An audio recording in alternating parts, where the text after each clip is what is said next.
Saludos mis queridos hermanos y amigos, entramos en una serie muy interesante llamada Jesús es el Salvador.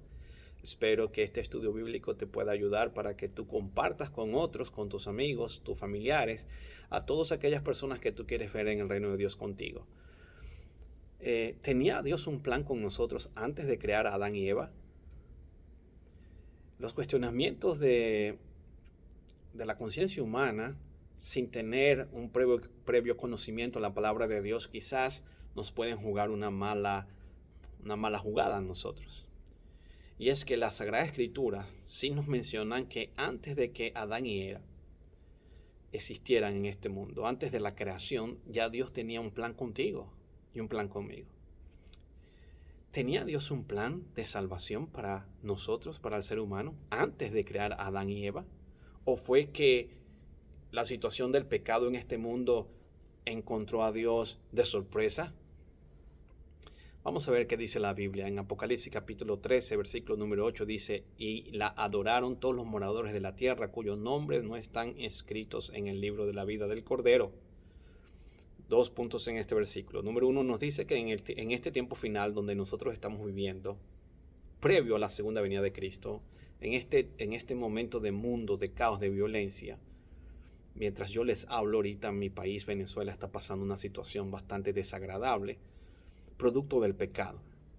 Ese mismo espíritu que se posesionó de Lucifer desde antes de la creación de este planeta y que vemos nosotros que estaba ya en el cielo y que quiso usurpar el trono de Dios, gobernar por encima de Dios. Ese es el mismo espíritu de dictadores que nosotros hemos visto en todas las edades y las edades y las edades. Y mientras yo les hablo en este momento, muchas personas están entregando su vida por la libertad de su nación, de un país. Así como el Hijo de Dios entregó su vida por nosotros. Y la palabra de Dios lo que está diciendo es que nosotros tenemos dos opciones. Uno, seguir las instrucciones de la mentira, que provienen del padre de la mentira, que es Satanás, el príncipe de este mundo, el príncipe de las tinieblas, el usurpador, que ha creado un falso día de reposo, que nos ha enseñado que el ser humano sigue viviendo después de la muerte, cuando no es así, que nos dice mentiras como que, por ejemplo, si una persona se muere se va para el cielo, o se va para un infierno, o se va para un lugar de tormento, cosa que no es así. Que nos ha dicho que nosotros necesitamos mediadores humanos, intercedores humanos o intercesores humanos, que lo hacemos santos y que nosotros no lo adoramos, pero que sí podemos venerarlos, cosa que no es correcto porque no es así, es una mentira del diablo. Y lo que está diciendo la palabra de Dios es que los seres humanos tenemos que tomar una decisión entre la verdad y la mentira, entre la injusticia y la justicia, entre lo incorrecto y lo incorrecto, en lo que dice Jesús, en lo que dicen los profetas de Cristo, en las Sagradas Escrituras, en lo que Dios se ha manifestado por medio de su Hijo Jesucristo hacia nosotros en los Evangelios, o seguimos repitiendo como loros las costumbres y tradiciones de falsos profetas, de falsos maestros, que enseñan las doctrinas de la inmortalidad del alma, que enseñan las doctrinas de que el ser humano puede llegar a ser a Dios y puede llegar a ser como Dios y ser Dios. Eso es lo que está diciendo la Biblia. Los moradores de la tierra tenemos dos opciones. Dos opciones. O seguir las corrientes filosóficas del ateísmo, del humanismo,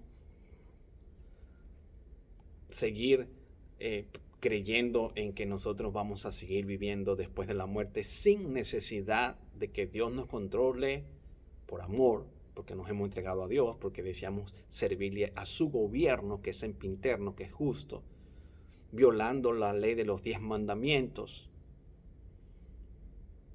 Esa es la opción que tenemos. La otra opción es que nosotros podamos creer en el plan que Dios ha trazado para esta humanidad y que se ha venido correspondiendo perfectamente con todas las profecías bíblicas cumplidas y con lo que hasta ahora tenemos. Y ese plan es creer que Jesucristo, el Hijo de Dios, de acuerdo a este versículo que comparto contigo, fue inmolado desde el principio. Es decir, que Dios ya tenía la solución al problema del pecado antes de la fundación de este mundo. ¿Qué es lo que está diciendo el texto? El texto nos está diciendo es que Dios ha hecho provisión por el pecado. O sea, Dios nos ha creado nosotros libres.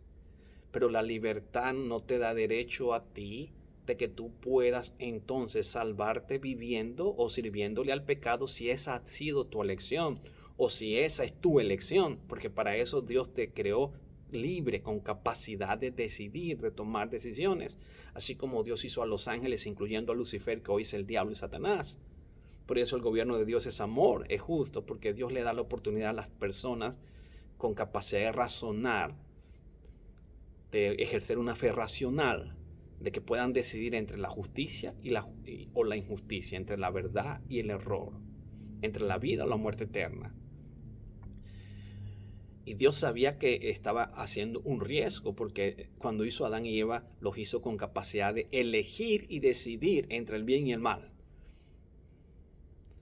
Pero el amor de Dios es tan grande que desde antes de que Adán y Eva fueran creados a imagen y a semejanza de Dios, Dios en Cristo Jesús decidió voluntariamente, el Hijo de Dios, entregar su vida por cada ser humano si Adán y Eva tomaban la decisión de desobedecer a Dios. Jesucristo tomó la decisión desde antes de que nosotros existiéramos de asumir la responsabilidad del pecado de todos nosotros y pagar en la cruz del Calvario por todos nosotros y darte hoy a ti y darme a mí hoy la opción de escoger la vida y no la muerte. Por eso yo te hablo hoy de Jesús, la única esperanza que nosotros tenemos. El Cordero de Dios inmolado desde antes de la fundación de este mundo por amor a nosotros. Y ahora, ¿qué nos dice el capítulo 14, versículo número 6 del libro de Apocalipsis? Nos dice entonces, ese capítulo en el versículo número 6, y vi volar por en medio del cielo a otro ángel que tenía el evangelio eterno para predicarlo a los moradores de la tierra, a toda nación, tribu, lengua y pueblo. Nota lo siguiente, el evangelio siempre ha sido el mismo. En Génesis capítulo 3 y el versículo número 15 nosotros vamos a ver que siempre el evangelio ha sido el mismo. Pero antes de explicarte Génesis 3:15, hay dos cosas que yo quiero compartir contigo en este texto. Número uno, la palabra evangelios. Esa palabra evangelio en el original significa buenas nuevas. Lo que te está diciendo en la Biblia, el evangelio de Jesucristo, desde Génesis hasta Apocalipsis, es que tenemos hoy unas buenas noticias. Las buenas nuevas es que nuestros pecados en Cristo han sido perdonados. Que si nosotros confesamos nuestros pecados y acudimos a Jesucristo, tenemos 100% y seguro el perdón de nuestros pecados. Que si nosotros vamos a Jesús tal como somos, de pecadores, drogadictos, bebedores de vino, de licor, de cerveza, fumadores, etcétera, adúlteros, lo que sea, fornicarios, ladrones, mentirosos, como haya sido tu vida o como es tu vida mientras me escuchas en este momento que te hablo de Jesucristo, el Hijo de Dios. No importa la situación en que tú te encuentres, en una cárcel, en un hospital, debajo de un puente viviendo, o en una mansión, o en una casa lujosa, o donde sea. No importa qué situación estés pasando. Si tú eliges en este momento pedirle a Dios que esa sangre de Jesús que derramó en la cruz del Calvario te perdone y te limpie, Dios lo hace. Lo que está diciendo el texto es que mientras tu corazón late, mientras tu sangre circula por tu cuerpo, mientras tengas la capacidad de decidir, de elegir, lo puedes hacer. Hoy puedes tomar la decisión de que estas buenas nuevas, evangelio, que significa buenas nuevas, las buenas nuevas es que estamos perdidos sin esperanza. Por eso Juan 3:16 dice, porque de tal manera amó Dios a este mundo que ha entregado a su Hijo unigénito, para que todo aquel que en él crea no se perezca o no se suicide, no se quite la vida, sino que tenga vida eterna. Vida eterna significa una vida más allá de la muerte, solo en Cristo Jesús, esperando su segunda venida, donde los muertos en Cristo resucitarán primero. Lo que te estoy diciendo hoy, querido amigo y hermano que me escucha, es que tienes la oportunidad hoy de escuchar esas buenas nuevas. El evangelio es buenas nuevas. Las buenas nuevas es que te entregues a Jesús así como estás, de pecador. Pero en el proceso de la justificación por la fe viene otro maravilloso que se llama santificación. La santificación también se obra por la fe en Jesús, porque el mismo Cristo que te llamó es el mismo Cristo que va cumpliendo su obra en ti, porque el que inicia la buena obra siempre la va a terminar. Jesús lo que comienza lo termina bien. Ahora, la otra palabra es eterno, que aparece en el versículo número 6. Esta palabra describe la salvación desde antes de la fundación del mundo solo en Cristo Jesús. Por eso dice evangelio eterno, o sea que siempre el evangelio es el mismo. Dios nos salva solo en Cristo Jesús. Siempre ha existido el mismo evangelio. Nunca Dios ha cambiado sus mandamientos. Nunca Dios ha cambiado su palabra. Nunca Dios dice, oh, lo siento, yo no sirvo, me equivoqué, porque Dios es eterno y Dios es perfecto. Su evangelio siempre ha sido el mismo. Solo podemos alcanzar la salvación en Cristo, y es a través de Cristo y por la sangre de Cristo donde nosotros podemos colocar nuestra vida en armonía con los 10 mandamientos que reflejan el gobierno y el carácter de Dios. A través de Jesús nuestro carácter es transformado a tal punto que nosotros nos colocamos en las manos de Jesús, en la soberanía de Cristo Jesús, para caminar por fe sobre la ley de amor y de justicia, los 10 mandamientos escritos solos con el dedo de Dios. Eso es el evangelio eterno, el evangelio que nunca ha cambiado. Ahora, este es el llamado que Dios tiene para nosotros. Mira. Esa primera promesa que Dios le dio a Adán y a Eva, yo te la quiero leer a ti hoy. Desde el mismo momento en que nuestros primeros padres cayeron en la desgracia del pecado y en la condenación de la muerte, Dios le dio buenas nuevas. Dios le dio una promesa. Y dice así: y pondré una enemistad entre ti y la mujer, y entre tu simiente y la simiente suya. Esta te herirá en la cabeza y tú la herirás en el calcañar.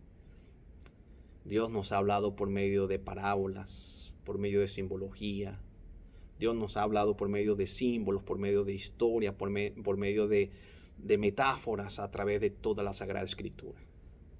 Y aquí está la simbología que cruza una línea desde Génesis hasta el libro de Apocalipsis. Jesús, el Cordero, está aquí.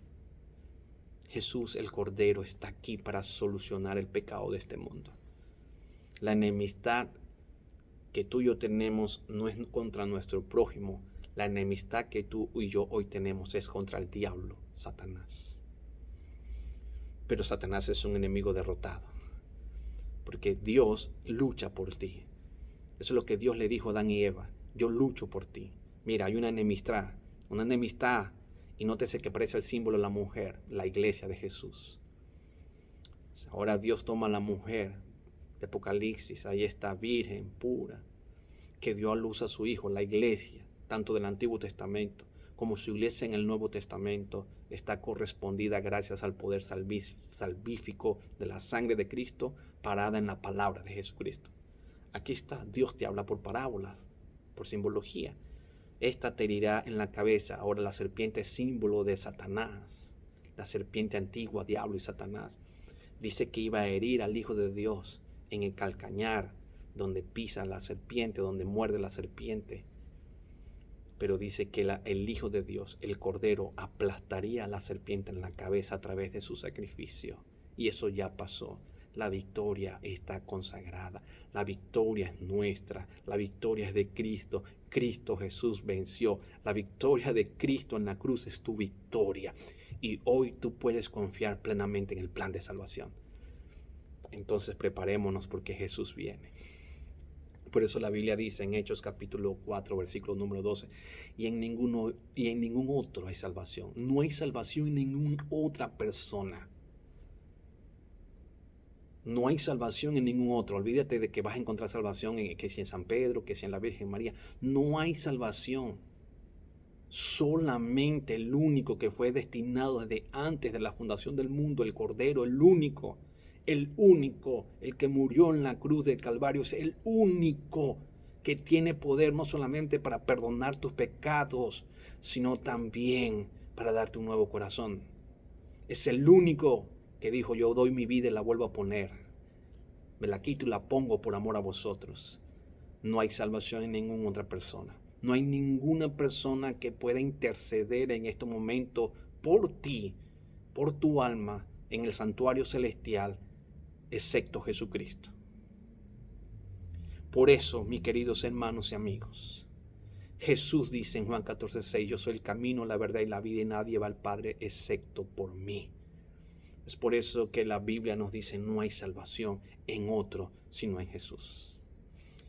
Por eso, que Dios te bendiga. Que puedas aceptar hoy a Jesús como tu Salvador personal y prepararte para la venida de Cristo. Te veo muy pronto en el segundo tema de esta serie llamada Jesús el Salvador. Que Dios te bendiga.